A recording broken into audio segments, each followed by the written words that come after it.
Hey everybody, it's VHS Mondays! Today we're taking a look at The Doors. Writer-director Oliver Stone takes us through the journey of The Doors from when they're just four guys out in the desert tripping acid together to becoming worldwide rock and roll legends.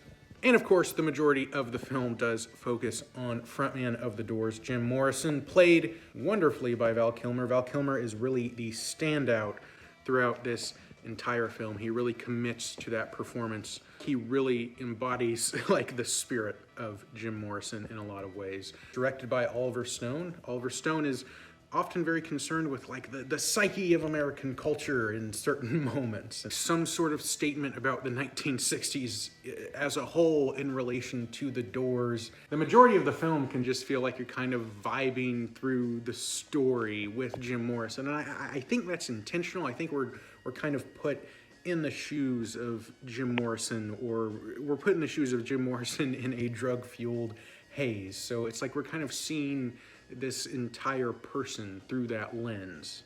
There are sequences that go on for so long, but they're very well done. A lot of the concert sequences feel very real. It's like a long dream, a long acid trip. There's like a good supporting cast in here as well. Maybe you're not quite sure what to make of it. I kind of felt like that. It is undeniably a really visceral experience, but there's something about it that I just can't quite put my finger on it. It's telling the story of a person who had a very short life. I think there is a challenge in trying to maybe construct some sort of legend around this person. I'm glad the film doesn't take a generic route in communicating who Jim Morrison was. There's something here that I was just thoroughly intrigued by. That central Val Kilmer performance, which is excellent. I think Oliver Stone, his commitment to this crazy aesthetic in the film, even though it can be very overlong and exhausting sometimes, it has an identity, and I appreciated that. Kind of a crazy film.